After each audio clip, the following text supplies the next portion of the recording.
নাম রিজওয়ান। আমি HSC 25-এর student. এই বছর হচ্ছে আমি অ্যাডমিশন নিব ইউনিভার্সিটিতে। আমি যেটার উপরে বসে আছি এটাকে হচ্ছে গো কার্ট বলে। গাড়ি, রিক্সা, বাইক এগুলো যেরকম একটা সেগমেন্ট, গো কার্ট হচ্ছে আলাদা আরেকটা সেগমেন্ট। তো এই সেগমেন্টটা আমি বানাইছি কারণ এই জিনিসটা বিদেশ আরও টুকিটাকি জিনিস করা হয়েছে। তারপরে বেশ কিছু ড্রোনও বানানো হয়েছে, ড্রোন বানায় অ্যাক্সিডেন্ট করে সেই ড্রোন ভাঙাও হয়েছে। তো এইটার বানানোর মেন রিজন হচ্ছে আমার একটা বাইক আছে, এখন আমার একটা গাড়ি না হইলে তো হয় না। গাড়ি কেনার যেহেতু টাকা নাই সেহেতু একটা গাড়ি বানানো যায়। গাড়ি যেহেতু বানাইতে গেলাম তখন দেখলাম 4-5 লাখ টাকা ওইখানেও লাগতেছে, তো গাড়ি না বানায় একটা গোকার্ট বানাইছি। এখানে কি কি আছে? এখানে আপনার সবচেয়ে দামি যে জিনিসগুলো সেগুলো হচ্ছে এই টিউবলেস টায়ারগুলো, ট্র্যাক টায়ার, এগুলো গোকার্টের জন্যই বানানো হয়েছে। আর এখানে আহামরি তেমন কিছু রকেট সায়েন্স নাই, খুবই সিম্পল। লোহার ফ্রেম, ব্রেক, অ্যাক্সিলারেটর, ইঞ্জিন সবই মনে করেন প্লাগ অ্যান্ড প্লে। আমার জাস্ট ফ্রেমটা ডিজাইন করে নিজের মতো বানানো লাগছে। ইঞ্জিনটা কিসের? এই ইঞ্জিনটা জেনারেটরের ইঞ্জিন, এটাকে স্পিড বোর্ডে বা ওয়াটার পাম্পে সব জায়গায় ইউজ করে, মাল্টিপারপাস ইঞ্জিন। পিএম স্যার আমার এটা দেখে আমাকে অনেক উৎসাহিত করছে, আর যে কোনো হয়তো করে গিয়েছে। আর দেখা যাক আগামীতে কোনো হেল্প লাগলে অবশ্যই জানাবো। এটা তো হচ্ছে রাস্তায় যেহেতু এটার কোনো লিগ্যাল নাই বলে আন্দোলন করার জন্য তাই নামবেই তো, কিন্তু এইভাবে তো জিনিসটা দেশ চলবে না এইভাবে। আর আমরা এবার চলতে পারবো কি আছে? টাকা পয়সা নেই, কিছু নেই। আমরা একটা জিনিস কিনবে গেলে দাম বেশি, আবার এই বিক্রি করে গেলে দাম নাই। এটা কি? এটা দেশের সরকার? এটা হলো কৃষি কার্ডের পাশে ভিতর দিচ্ছে, মনে করেন আলু পেঁয়াজ দিচ্ছে না, এখন কৃষি কার্ড দিচ্ছে। কৃষি কার্ড দিবে আর হলো পাশের ভিতর ঢুকাই দিবে আলু আর পেঁয়াজ কৃষকের, তাই লেগেছে সরকার। কৃষি কার্ডের নাম করে ভুটলে এখন হলো দেশের মানুষের এই অবস্থা। আলুর যে দাম আর পেঁয়াজের দাম, পাশের ভিতর ঢুকাই দিবে আলু আর পেঁয়াজ কৃষকের, তাই লেগেছে সরকার। যাবে 2,500 একটা কার্ডে সাপোজ ধরেন আরো 3,000 টাকা দিবে। তোরা বক্তব্য দে, আমি যাই। এই যে আপনাদের নতুন এমপি মিল্টন অনেকগুলো দফা দিয়েছে, রোকন চেয়ারম্যান অনেকগুলো দাবি দেওয়া দিয়েছে এলাকার। আমি জানি এলাকার অনেক দাবি দেওয়া আছে, গত প্রায় 1 যুগেরও বেশি সময় ধরে কোনো কাজ কাম হয় নাই। আমি নির্বাচনের সময় বিভিন্ন এলাকায় গেছি, বাংলাদেশের প্রত্যেক এলাকায় এই কমপ্লেন পেয়েছি আমি সাধারণ মানুষের কাছে।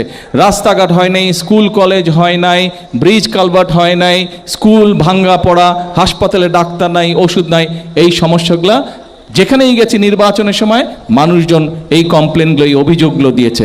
এখন আপনারা এই যে ধনুর যেটা রাস্তা বলেন, এখান দিয়ে সামনে দিয়ে যে ধনুটে গেছে রাস্তাটা, এই রাস্তার কাজ নিশ্চয়ই আপনাদের অনেকে যারা ইয়াং তাদের হয়তো মনে নাই, কিন্তু একটু যাদের বয়স, এই কুৎসিত ভাষায় তারা বক্তব্য দিয়েছে। আমি আপনার কাছে এই ব্যাপারে বিচার চাইছি মাননীয় স্পিকার। আজকে ডেইলি স্টারে খবর প্রকাশিত হয়েছে, পিছন থেকে কেউ একজন আমাকে সম্বোধন করছিল, ওই যে জঙ্গি এমপি যাচ্ছে। একটু পর থেকে সোশ্যাল মিডিয়াতে দেখলাম যে এই বিষয়ে খুব লেখালেখি এবং এই ভিডিওটা নিয়ে খুব আলোচনা চলছে। এই জন্য আমি আপনার কাছে একটি অনুরোধ করতে চাই মাননীয় স্পিকার, কারা এই কাজটি করেছে একটি সঠিক তদন্ত যদি আপনার মাধ্যমে নির্দেশনা আসতো তাহলে এই বিষয়টি ক্লিয়ার হতো। সাভার থেকে রাজধানীর হাতিরপুল এলাকায় এসেছেন অকটেন বিক্রি করতে। পাম্পে প্রতি লিটার অকটেন 140 টাকা হলেও তিনি বিক্রি করছেন 300 টাকায়। অথচ তার বিপরীত চিত্র পাম্পে। তীব্র গরমে ঘন্টার পর ঘন্টা অপেক্ষা করেও জ্বালানি পাচ্ছেন না চালকরা। ভোর 5টার দিকে লাইনে দাঁড়ালাম, এখনো তেল পাইনি। তেল নাকি সংকট নাকি তারা পাম্পওয়ালারা বলে, আল্লাহ পাক জানে, এটা আমরা জানি না ভাই। অসাধু কিছু বাইকার আছে যে তেল বিক্রি করে, এইগুলো আপনারা জব্দ করেন। এর তো ক্ষতি সবারই ক্ষতি, যে আউড়ে লোকে তেল নেব গেলাম দা বেরাত বোতল ভরে তেল বেড়ে ক্ষতি না, এটা সবারই ক্ষতি। আমরা তো যে ঘন্টার পর ঘন্টা সিরিয়াল ধরে তেল নিতেছি, কেউ আছে বিক্রি করতেছে, এমনও আমরা দেখতেছি। পাম্পে জ্বালানি না পেলেও জমজমাট বেচাকেনা চলছে অনলাইনে। শুধু তাই নয়, মিলছে হোম ডেলিভারিও। ফেসবুক মার্কেট প্লেসে দেখা যায় খুব সহজে জ্বালানি মিললেও ক্রেতাদের গুনতে হচ্ছে বাড়তি অর্থ। নির্ধারিত দাম প্রতি লিটারে 140 টাকা হলেও অনলাইনে লিটার প্রতি অকটেন কিনতে গুনতে হচ্ছে 250 থেকে 300 টাকা। লিটার প্রতি 135 টাকা বিক্রি হওয়া পেট্রোলের জন্য গুনতে হচ্ছে একই পরিমাণ অর্থ। বিষয়টি নিয়ে অনুসন্ধানে নামে প্রতিদিনের বাংলাদেশ। ফেসবুক মার্কেট প্লেসে দেওয়া বিজ্ঞাপনের নম্বরে ক্রেতা সেজে যোগাযোগ করে প্রতিদিনের বাংলাদেশের ডিজিটাল প্রতিবেদক। বিক্রেতা জানান প্রতি লিটার অকটেন 300 টাকা, 5 লিটার অকটেন 1,500 টাকায় কিনতে হবে, সেই সঙ্গে হোম ডেলিভারির চার্জ 500 টাকা। আমরা শর্তে রাজি হয়ে তাকে হাতিরপুল পুকুরপাড় মসজিদের সামনে আসতে বলি। সঙ্গে রাখি কলাবাগান থানার 2জন পুলিশ সদস্যকে। নির্ধারিত সময়েই তেল নিয়ে হাজির হন বিক্রেতা। পরনে পাঞ্জাবি, হাতে 5 লিটার অকটেন, কাঁধে ব্যাগ। শুরুতে কৌশলে তাকে একটু ভেতরে নিয়ে যাওয়ার চেষ্টা করা হলো। জানতে চাওয়া হলো কিভাবে এ তেল তিনি সংগ্রহ করেন। এই পাইপ দিয়ে তেল নামানো হয়। আর কি করবেন? করেন করেন, আপনি এটা ধরে গেলে আপনি পৃথিবীতে সব কিছু তো অবৈধ, কোনটা বৈধ আছে আপনারা বুঝেন। আসলে বাঙালির রক্তের মধ্যে যখন দুর্নীতি ঢুকে যায় না, তখন মানুষ এ ধরনের কথা বলে। এই চোর চক্রকে সবসময় কিন্তু প্রশাসন দেখে, দেখার পরও কিন্তু কোনো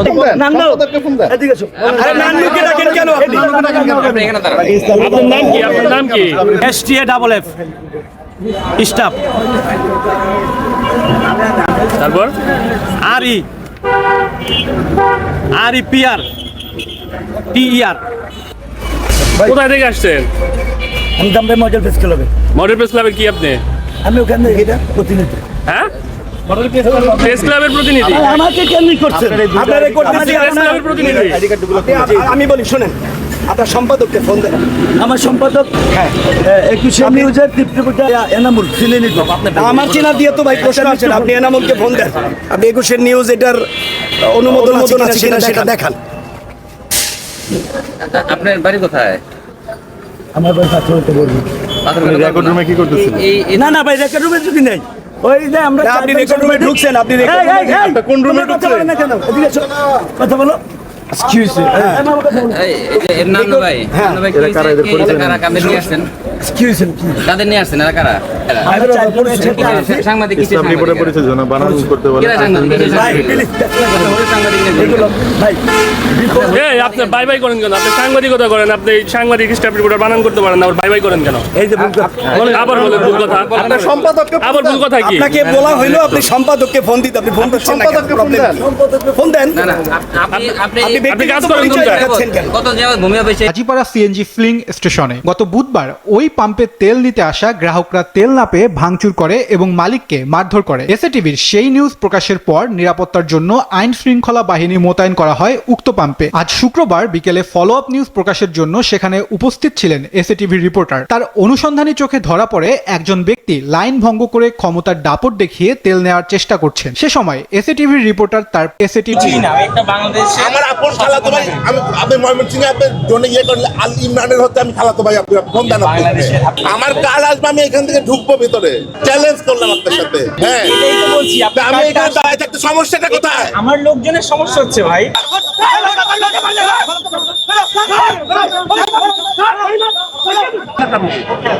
ওইখানে দাঁড়াবো কেন?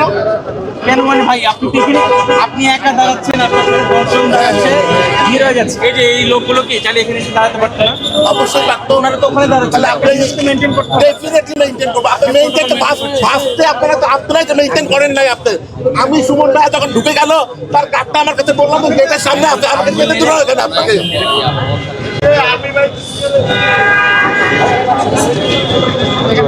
ওকে বলেন। এই যে আপনি তো বলতেছেন আঙ্গুলের কথা, আমারও তো 5টা আঙ্গুল আছে। না ডেফিনেটলি সমান। I am the law British law graduate, you are the major Lieutenant Colonel, I respect you with utmost heart. Please stand there. আমি সম্মানের সাথে বলছি। আপনি কে মেজর না লেফটেন্যান্ট কর্নেল না ব্রিগেডিয়ার কি আপনি? কিছুই না, একটা বাংলাদেশে আমার আপন খালাতো ভাই, আমি ময়মনসিংহে আপনার জন্য ইয়ে করলে আল ইমরানের হচ্ছে আমি খালাতো ভাই, আপনি ফোন দেন। বাংলাদেশে এই যে এতজন লোকজন, আমি Shahriar Alam George, this is the my. সবাই হাসাহাসি করছে। ওই যে ক্যামেরা চলবে, হাসাহাসি করবে কেন? এটাই বলছি, আপনি আমার কথাটা শুনুন। আপনারা যান, আপনার কার্ড আসলে আমি এইখানেই দাঁড়াই থাকবো, এইখানেই দাঁড়াই থাকবো। আপনি আমাকে কার্ড ম্যানেজ করে নিয়ে যাবেন। আপনি হাসাহাসি কথা বলতেছেন, আপনি কি বলতেছেন এগুলা? হ্যাঁ, আমার কার্ড আসবে, আমি এখান থেকে ঢুকবো ভিতরে, চ্যালেঞ্জ করলাম আপনার সাথে। কার্ড আসবে, আপনি ঢুকবেন। এটাই তো বলছি, আমি এখানে দাঁড়াই থাকতে সমস্যাটা কোথায়? আমার লোকজনের সমস্যা হচ্ছে ভাই। হ্যাঁ, আমার লোকজনের সমস্যা হচ্ছে। আমার লোকজন এখানে গার্ড দিচ্ছে, আপনার জন্য সবাই ঢুকে। তাহলে আপনার গাড়ির মধ্যে এসি ছেড়ে আমাকে কি করতে হবে? এটা করতে পারবেন না? হ্যাঁ, আপনার জন্য কেন আমি এসেছি? আপনার জন্য আমি এসেছি। তাহলে আপনি আপনার আপনার আপনার আপনি তো একটা প্রোটোকলের লোক আপনি। হ্যাঁ, আপনার উনারা যে আমার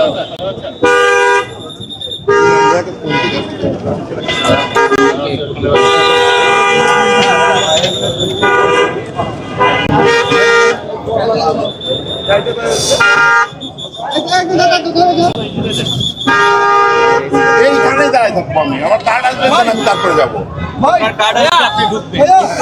আমাকে লাঠি আমি আসবো ভাই, আপনি ভাই আপনার দলের লোকে আপনাকে ডাকছে তাহলে বুঝুন আমি তো জিনিসটা আপনাদের রংটা ফার্স্ট টাইম হয়েছে যখন সুমন ভাই ঢুকলো এখানে, তার কাছে আমার কার্ড ছিল, আপনি আমাকে যেতে দিবেন না, আপনার লোকই কোনটা যেতে দেন আমি দেখাই দিতে পারবো, আপনি ডাকতেন আপনি তাকে ডাকুন, তাকে ডাকে না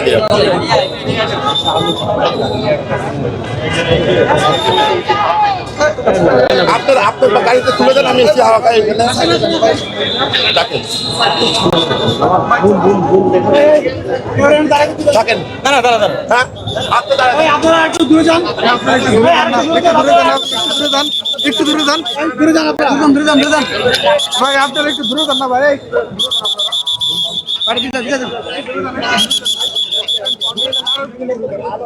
রমজান বিজয় দেন, বিজয় দেন।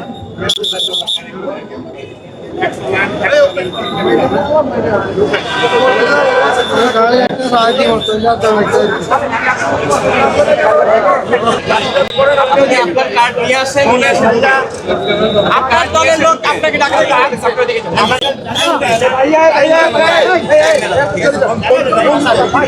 এইখানেই দাঁড়াবো আমি।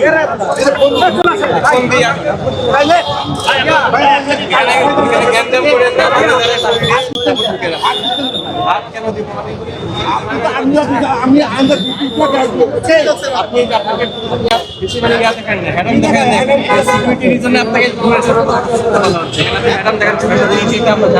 আপনার পরিচয় জানতে চাওয়া হচ্ছে না এখানে, এখানে সিকিউরিটি দরকার নেই, আপনার এত পরিচয় জানার দরকার নাই তো আপনার আপনাকে বলা হচ্ছে আমার কার্ডটা আপনি এখানে কার্ড ঢুকে তারপর এখান থেকে কার্ড নিয়ে ঢুকতে পারবেন না, দাঁড়াবেন এখানে দাঁড়াবেন।